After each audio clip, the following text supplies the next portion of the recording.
আমরা তো আমার ছেলের প্রাণ বাঁচানোর জন্য চিল্লাচিল্লিও করি নাই। একেবারে নতুন পাঞ্জাবি ছেলের জন্য বানিয়েছিলেন তো ওদের আম্মু। এই যে আরো দুইটা পাঞ্জাবি পায়জামা পাইছিল, ও প্রাইস পাইছিল। এটা কি ফুটবল খেলায় না? শহীদের হত্যাকারী খুনি মুখগুলো আমরা ফাঁসি চাই।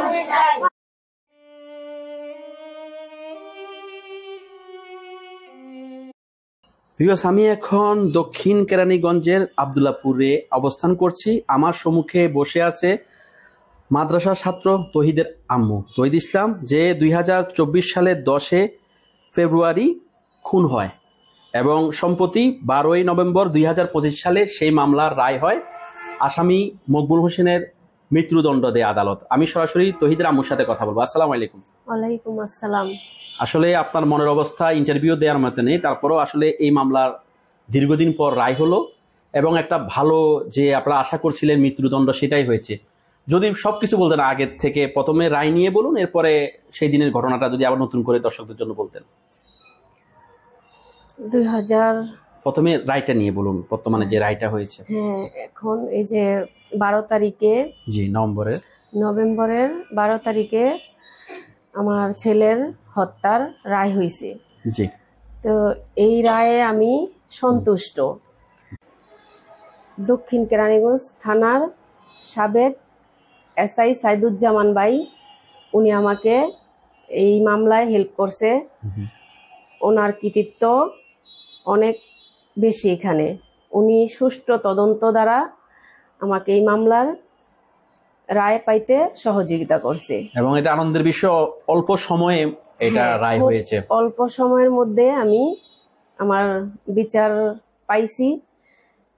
এখন আমার আইনের কাছে এটাই যে আমার ছেলের হত্যা মামলার রায় হয়েছে, এখন যত দ্রুত এটা কার্যকর হবে তখন আমি আর একটু মানে শান্তি পাবো এবং যাতে আসামি যাতে ফাঁসি হয়, আসামির ফাঁসিটা যাতে অতি দ্রুত কার্যকর হয়।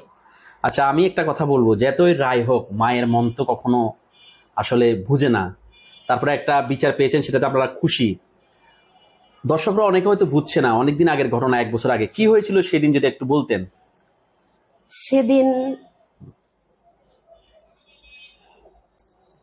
ফেব্রুয়ারির 10 তারিখ আমার ছেলে মাদ্রাসায় যায়, প্রতিদিনের মতনই মাদ্রাসায় যায় ওদিনকেও। তো মাদ্রাসা ছুটি হয় রাত 8:30 বাজে। ছুটি হওয়ার পর আমার ছেলে ওর মামার দোকানে আসে। দোকানে আসার পর দেখে ওর মামাই নাই। তারপরে বাড়ির উদ্দেশ্যে রওনা হয়, কিন্তু বাড়িতে আর আসে না। যখন 9টা বাজে তখন আমরা বলতাছি যে ও এখনো আসতেছে না। এর মধ্যেই আমাদের বাড়িতে একটা ফোন, অজ্ঞাত একটা ফোন রেখে যায়। ওই ফোনটার মধ্যে কল আসে। তখন ফোন আসে, ফোন আসার পরে আমি যখন ফোনটা রিসিভ করি তখন বলে যে, আমি জিজ্ঞেস করছি কে, তো বলল যে আমি। ফোনটা কার মোবাইলে আসে? আপনার মোবাইলে? আমার মোবাইলে না, একটা ফোন রেখে গেছে আমার বাড়ির গেটের সামনে, একটা ফোন রেখে গেছে, ওই ফোনটার মধ্যে ফোন আসছে। আচ্ছা, তো ওই ফোনটা আমি রিসিভ করার পর বলি কে, তখন বলে যে আমি তোর ছেলেরে কিডন্যাপ করছি, তুই 3 লক্ষ টাকা দিলে তোর ছেলেরে ছাইরা দিব। আচ্ছা, তখন আমি কান্নাকাটি করি, ফোন অফ কইরা দেয়। পরবর্তীতে আবার রাত 11টা বাজে ফোন দেয়। আচ্ছা, ফোন দিয়ে জিজ্ঞাসা করে টাকা ম্যানেজ হয়েছে? আমি বলছি যে হ্যাঁ টাকা ম্যানেজ হয়েছে, আমার ছেলেকে কখন দিবেন? আচ্ছা, বলছে আমি পরবর্তীতে জানাবো। এই কথা বইলা ফোন রাইখা দেয়, ফোন অফ। সারা রাত আর কোনো ফোন খোলে নাই। তো আমরা কান্নাকাটি করছি সারা রাত। এরপরে সকাল 9টার দিকে আমাদের মোবাইলে আবার ফোন আসে। তো আমরা রাত্রে প্রশাসনকে জানাতে পারি নাই, কারণ ফোনের মধ্যে বলছিল যে যদি প্রশাসনকে জানাস তাহলে কিন্তু তোর ছেলেরে মাইরা ফেলামু।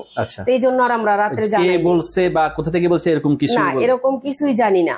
আচ্ছা, পরে আমরা যখন ফোন আসে টাকা নিয়ে আমার ভাই যায়, টাকা বলে যে টাকা নিয়ে আসো। আচ্ছা, তো টাকা নিয়ে আমার ভাই যায় দিয়ে আসতে। কোথায় নেওয়ার জন্য বলছিল টাকা? টাকা নিয়ে বলছে যে আমি যেখানে বলি ওইখানে টাকা রাখবেন, বের হন, এরকম বলছে। জাগে বের হ, আমি বলবো। এটা পরের দিন সকালের এটা কথা? পরের দিন সকালের ঘটনা, 11 তারিখের ঘটনা। আচ্ছা আচ্ছা। পরে আমার ভাই বলতেছে যে আপা আপনি প্রশাসনের কাছে যান আর আমি টাকা নিয়ে যাই।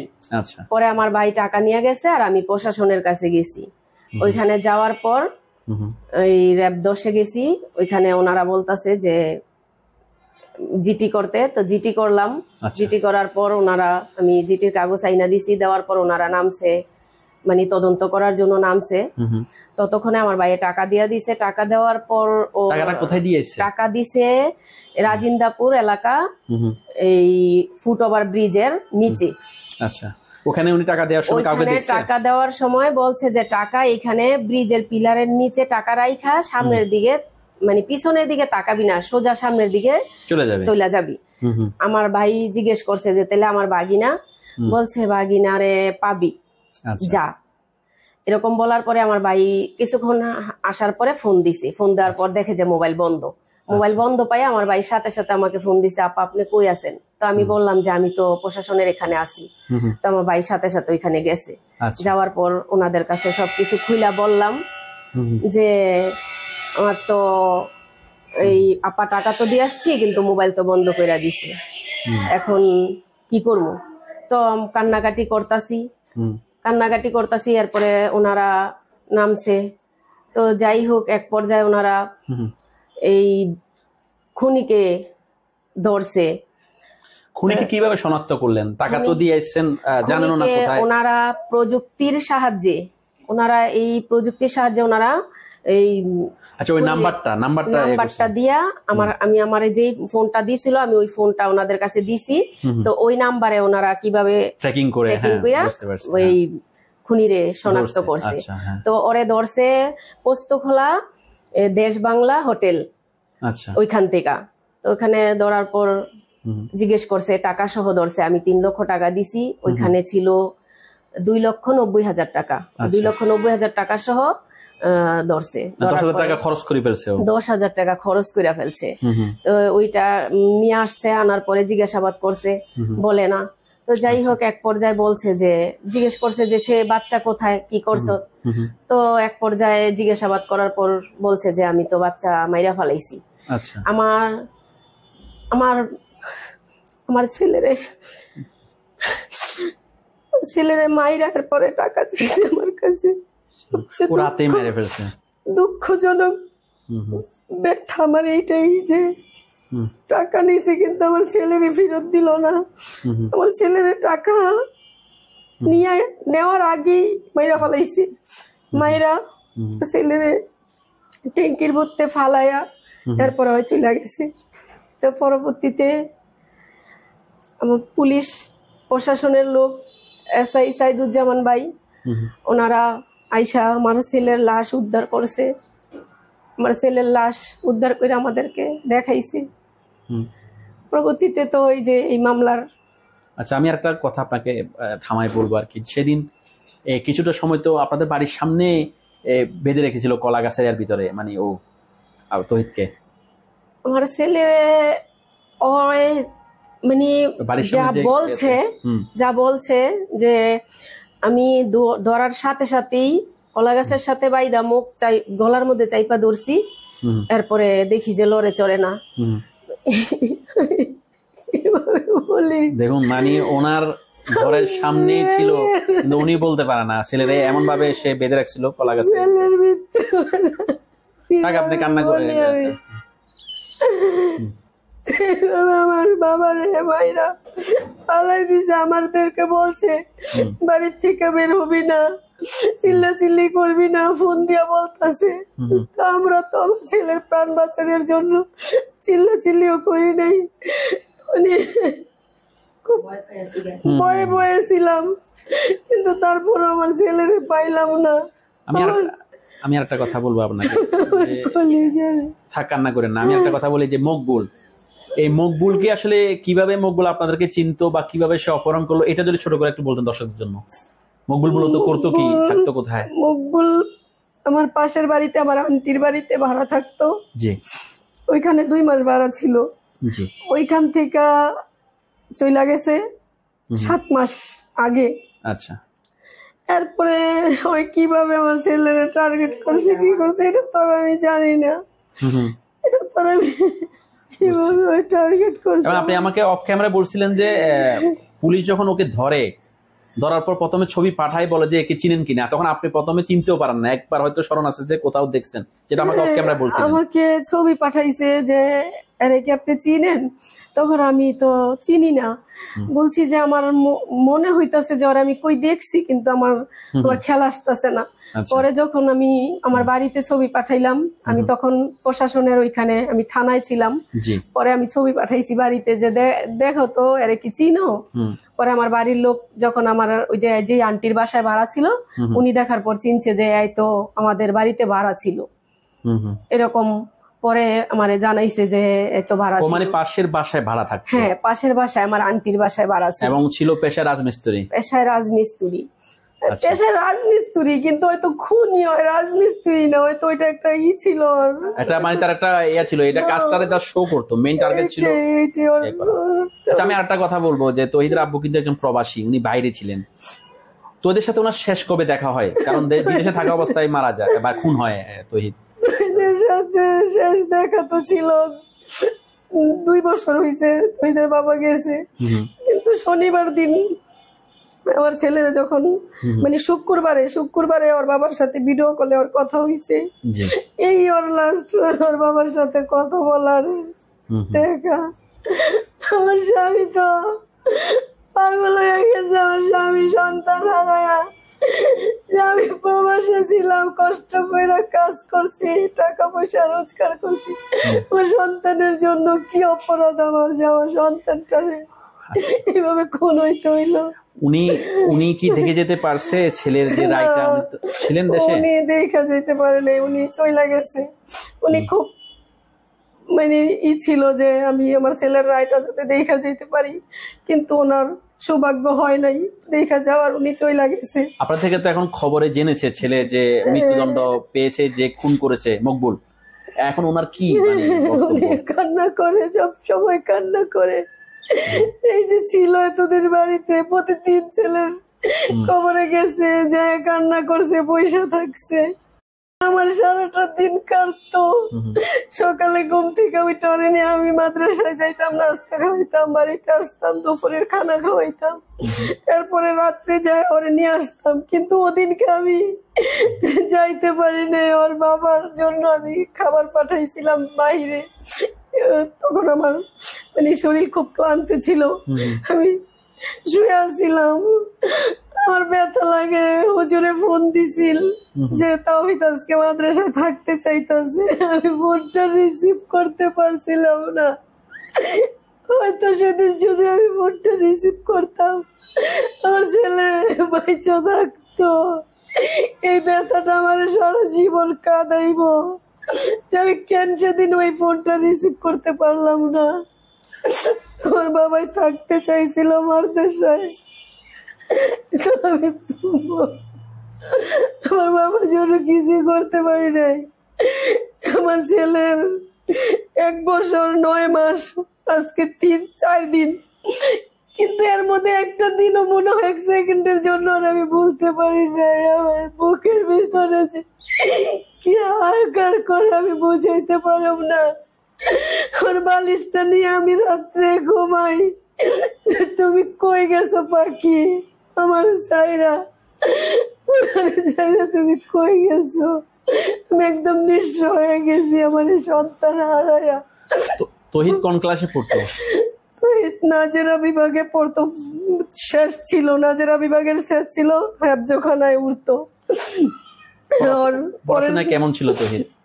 পড়াশোনা অনেক ভালো ছিল, অনেক ভালো ছিল। রুল সব সময় মানে 2-3-4 এরকমের মধ্যে থাকতো, খুব ভালো ছিল, মানুষের সাথে অনেক ভালো মিশতে পারতো, অনেক ভালো মিশতো। আমার এলাকার লোক সবাই কান্না করছে ওর জন্য, ওই তো খুব ভালো একটা ছেলে ছিল। দেখুন, যেটা বলছিলাম এতক্ষণ, তহিদের আম্মু সাক্ষাৎকার দিচ্ছিলেন, ছেলে চলে গেছে প্রায় আজকে 2 বছরের কাছাকাছি হয়ে যাচ্ছে অলমোস্ট। তিনি যত্ন করে ছেলে, সে জামা কাপড়, সে খেলনা, সবকিছু রেখে দিয়েছেন। আমি একটু দেখবো কোথায় তহিদের জামা কাপড়গুলো আছে।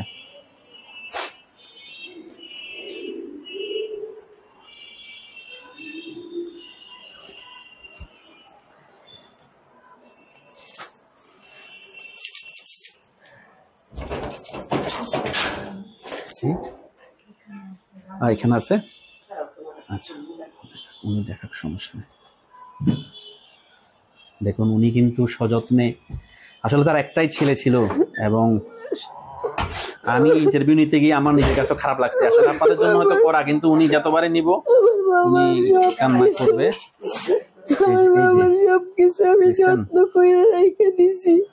কত কষ্টের একটা মায়ের জন্য ভিউয়ার্স। আসলে এই যে পাঞ্জাবি বানাইছিলাম কিন্তু আমার বাবা পড়তে পারে না, এইগুলো সব দেখছেন। এই যে ভিউয়ার্স এটা দেখেন, একেবারে নতুন পাঞ্জাবি ছেলের জন্য বানিয়েছিলেন তহিদের আম্মু। এই যে আরো দুইটা পাঞ্জাবি পায়জামা একদম নতুন, সব নতুন। এগুলা উনি শুধু মাপ দিছিলাম, শুধু মাপ দিছিলাম। পরের দিন দাওয়াত ছিল আমাদের, পরের দিন দাওয়াতে যাইবো, এগুলা পয়রা, কিন্তু আমার বাবা তো দাওয়াতে যাইতে পারলো না। অপহরণ হওয়ার পরের দিন ওনাদের একটা ফাংশন ছিল, সেখানে যাওয়ার কথা ছিল। আমার বাবার পাগড়িটা আমাকে ইস্তারি দিয়া বলছিল রাখতে, কিন্তু আমার বাবা তো চইলা গেল। সব আছে, ক্রিকেট খেলতে যাইতো, ফুটবল খেলতো, বাবার সব আছে। আসলে মকবুলদের মতো ঘাতকদের এমন শাস্তি দেওয়া উচিত যাতে ফিউচারে যাতে কেউ আর মকবুল হওয়ার সাহস না করে।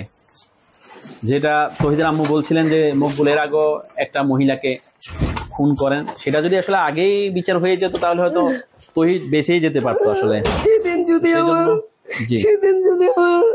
ওই খুনি ধরা পড়তো, হয়তো ওদিন আর আমার ছেলে কাল জীবন দিতে হইতো না। এটা আমার ওস্তাদে ওরে গিফট করছিল মাদ্রাসার। এটা হলো যে ব্যাডমিন্টন, ওর ওস্তাদে গিফট করছিল ওরে। অনেক খুশি ছিল যে আম্মু দেখো আমার হুজুরে দিছে। দেখেন ওনার কাছে সব আছে। যেটা দিয়ে খেলতো, এই যে তহিদ যেটা দিয়ে ব্যাডমিন্টন খেলতো, সে কক পর্যন্ত ঘরে রাখা, সেই জামা, সে কাপড়। আসলে এই মাকে আপনি কিভাবে সান্ত্বনা দিবেন, কিভাবে সান্ত্বনা দেওয়া যায়? উনি তো সারাটা জীবন, যখনই শহীদের কথা মনে পড়ে, জুতা গুলাই যে এখানে রাইখা দিছি সব আছে আমার বাবার। এই যে আমি খুব যত্ন করে জুতা গুলো রাইখা দিছি। এই যে দেখেন আমার জুতা গুলা যেভাবে ঠিক সেভাবে যত্ন করে যখন ও পড়তো, সেই জুতাও সেভাবে রয়ে গেছে। আসলে আমরা নিউজ করি, কিন্তু আমরা এইসব নিউজ করতে আসলে আমাদের নিজে সামাল দিতে পারি না। আসলে অনেক কষ্ট লাগে আসলে। আর এই সকল হত্যাকাণ্ড দ্রুত যাতে কার্যকর হয় আমরা এটাই চাইবো, যাতে ভবিষ্যতে এইসব কাজ যাতে আর না হয়। আমি ওর গাড়িগুলো দেখবো, একটু যদি দেখাতেন। তো এদের যে গাড়ি দিয়ে খেলা করতো, যে ছোট যে গাড়ি আছে, ওই গাড়িগুলো দেখেন, খেলনা গাড়ি যেগুলা ওনাদের, যে আমার সব গাড়িগুলো, এই যে গাড়ি সব আছে এখানে এতে সাজানো। যে বল খেলতে যাইতো, যায় এটা পাইছিল, ও প্রাইজ পাইছিল। এটা কি ফুটবল খেলায় না? দেখুন বলতো আম্মু আমার একটা টিম আছে, আমরা সবাই একসাথে খেলি। তারপরে এগুলা, এই যে এগুলা, ওই যে মেডেল পাইছিল না? মেডেল পাইছিল, ছিল। এগুলা শুধু আজকে আমার কাছে স্মৃতি, আর কিছুই না। কোনো কিছু দিয়ে আসলে মাকে সান্ত্বনা দেওয়া যাবে না। মকবুল যে কাজ করছে, তো তার যদি 100 বার ফাঁসিও দেওয়া হয় আসলে, তারপরও মায়ের যে ক্ষতি করে গেল সে, আসলে এটা অপূরণীয়। বেঁচে আছি কিন্তু মরার মতো, এটারে বাইচে থাকা বলে না। সেটাই যাক, আমি তারপরও দোয়া করি। আসলে জীবন তো তারপরও থেমে থাকে না। আপনার একটা মেয়ে আছে, আবার তহিদের আব্বু উনি একজন প্রবাসী, আপনি যদি এভাবে ভেঙে পড়েন তাকে তো সান্ত্বনা দিতে হবে। হ্যাঁ, উনিও প্রবাসী, তাকে দোয়া করেন, ওর জন্য দোয়া করেন। আর আমি যথাযথ কর্তৃপক্ষের কাছে একটা আর্জি করব যে মকবুলকে ফাঁসি যেন দ্রুত আইনের মাধ্যমে দেওয়া যায়, এটাই। ঠিক আছে, আপনি ভালো থাকবেন, আপনার জন্য অনেক দোয়া। আসসালামু আলাইকুম। তহিদ যে মাদ্রাসায় পড়াশোনা করতেন তারই সমবয়সী যারা তার সহপাঠী ছিল নাজারা বিভাগের, আমি তাদের সাথে কথা বলবো। আসসালামু আলাইকুম। ওয়ালাইকুম আসসালাম। তোমরা কেমন আছো? আলহামদুলিল্লাহ। আচ্ছা, তহিদ তো তোমাদেরই সমবয়সী ছিল। জি তহিদ তো নাজারা বিভাগে পড়তো। জি। তোমরা তো তহিদের সাথে একসাথে পড়াশোনা করো। জি। ওর মাদ্রাসাটার নাম যদি বলতে? জামিয়া ইসলামিয়া রসুলপুর মাদ্রাসা। ওই মাদ্রাসায় তোমরা একসাথে পড়াশোনা করছো? জি। আচ্ছা, তোমরা তো জানো যে তহিদকে খুব কষ্ট দিয়ে নির্মম ভাবে খুন করছে মকবুল, এটা জানো? জি। আচ্ছা, তহিদ কেমন ছিল, তোমাদের সাথে কেমন ব্যবহার করতো? সে অনেক ভালো ছিল, পড়ালেখায় অনেক ভালো ছিল। সে আমাদের সাথে মিলেমিশে থাকতে পছন্দ করতো। তোমাদের সাথে কেমন ব্যবহার করতো? সবাই বলো তো একসাথে একটু। ভালো ব্যবহার করতো। আচ্ছা, এই মামলার রায় হয়েছে, এটা জানো? জি। কি চাও তোমরা এখন? রায় তো হয়েছে, এখন কি চাও? আমরা সবাই চাই খুনি মকবুলের ফাঁসি চাই। আচ্ছা, তহিদ তো তোমাদেরই বয়সী ছিল। জি। যখন মাদ্রাসাতে পড়ো একটু তার কথা মনে পড়ে না? যখন ওই রুম গুলাতে যাও, ক্লাসরুমে যাও, একসাথে পড়াশোনা করতো, মন খারাপ হয় না? তাকে খুব মিস করি। ও কি পছন্দ করতো, কি খেলাধুলা করতো, যদি একটু বলতা? তোমাদের সাথে কি বলতো, বা ওর কি ইচ্ছা ছিল, কি হতে চায়? অনেকে আলেম হয়, অনেকে হাফেজ হয়, কিছু বলতো তোমাদের সাথে? তার ইচ্ছা ছিল সে একজন বড় হাফেজ হবে। বড় হাফেজ হবে। আচ্ছা, এইটা তো যে তোমার হাতে যে ছবি, তহিদের ছবি না? আচ্ছা, তো একটা জিনিস কি চিন্তা করছো, আজকে যদি তহিদের যে আসামি মকবুল কোন প্রকারের ছাড় পেয়ে যায়, ছাড় তো অবশ্য পাবে না, ও তো অলরেডি রায় হয়েছে, ফাঁসিটা বাকি আছে, তাহলে তো আরেকজন মকবুল সাহস পাবে, আরেকদিন তোমাদের মতো আরেকজন ছাত্রকে নিয়ে যাবে, মাদ্রাসা ছাত্রকে নিয়ে যায়, এরকম খুন করবে। তাহলে এরকম মকবুলের মতো লোকদের দ্রুত ফাঁসি হওয়া দরকার না? তোমরা কি মনে করো? জি। আচ্ছা, তহিদের কি কথা মনে পড়ছে এখন এই মুহূর্তে? তোমাদের সাথে কোন কথাটা মনে পড়ছে? কোন স্মৃতি মনে পড়ছে এই মুহূর্তে? জি, সে ক্লাসের সময় সবসময় আমাদের কাছে পড়াশোনা তো। আচ্ছা, মানে ওই যে সবসময় আমাদের সাথে খেলাধুলা করতে। তো পড়াশোনা কেমন ছিল? খুব ভালো। তপন ক্লাসের ভালো তপন ছিল। জি। হুজুররা কি বলে তহিদের কথা? হুজুররা কি বলে তহিদের কথা? হুজুররা বলে যে সে অনেক ভালো, তাকে অনেক মিস করি। থাকলেও তো একদম বড় আলেম বা হাফেজ হতে জি। পারতো। তোমরা তহিদ তো এখন চলে গেছে, যে মকবুলের তোমরা ফাঁসি চাও, পাশাপাশি তহিদের জন্য কি দোয়া করবা? সে তো চলে গেছে। আল্লাহ তাআলা তাকে জান্নাতের সর্বোচ্চ উচ্চ মাকাম দান করুক। বিকজ দেখুন, এই যে কোরআনের পাখিগুলো, এরা সবাই কিন্তু তহিদের সমবয়সী, তহিদের সহপাঠী। তহিদও আজকে এদের সাথে থাকতো, কিন্তু এই যে মকবুলের কারণে, দেখুন ওই ছবিটা দেখুন, ওদেরই সমবয়সী দেশ পড়া তহিদ, আজকে মকবুলের কারণে তহিদ এখানে নেই। তহিদ হয়তো এদের মতো পড়াশোনা করতো, একসময় হাফেজ হতো, সেই স্বপ্ন ভেঙে চুরমার করে দিয়েছে। তো এই কোরআনের পাখিগুলাও তহিদের মা, তহিদের বোন, তহিদের নানু এবং তহিদের বাবার সাথে একই কথা বলছে, যে রায় হয়েছে যাতে দ্রুত অ্যাজ আর্লি অ্যাজ পসিবল ফাঁসি কার্যকর হয়। ঠিক না? জি। তোমরা সবাই ভালো থাকো, তোমাদের জন্য অনেক অনেক শুভকামনা রইল, তোমরা অনেক বড় আলেম হও, হাফেজ হও। আসসালামু আলাইকুম। ওয়ালাইকুম আসসালাম। তহিদের হত্যাকারী খুনি মকবুলের আমরা ফাঁসি চাই। সেই ছবি তার মা ল্যামিনেটিং করে রেখে দিয়েছে। এই হচ্ছে সেই মাদ্রাসার ছাত্র তহিদ, যে ঘাতক মকবুল, যাকে অপহরণ করে টাকা পাওয়ার পরেও খুন করে, অর্থাৎ খুনটা আগেই করে ফেলে, আগের দিন রাতে। পরের দিন সে 3 লাখ টাকা মুক্তিপণ নেয় এবং সেখান থেকে 10,000 টাকা সে খরচও করে। পরে অবশ্য পুলিশের হাতে ধরা পড়ে এবং এটার রায় হয়েছে, যেটা বললাম, গত 12ই নভেম্বর 2025 সালে তাকে আদালত মৃত্যুদণ্ড দিয়েছে। দেখুন, একদম ফুটফুটে একজন বাচ্চা, একজন বড় হাফেজ হতে পারতো, আসলে তার জীবনটা শুরু হওয়ার আগে শেষ করে দিল মকবুলের মতো একজন ঘাতক। আমি চাইবো অ্যাজ আর্লি অ্যাজ পসিবল মকবুলের যাতে ফাঁসি হয়। ভালো লাগলে লাইক, কমেন্ট করে আপনার মতামত দিন। সাথে থাকার জন্য সাবস্ক্রাইব করুন এবং বেল বাটনটিতে ক্লিক করুন।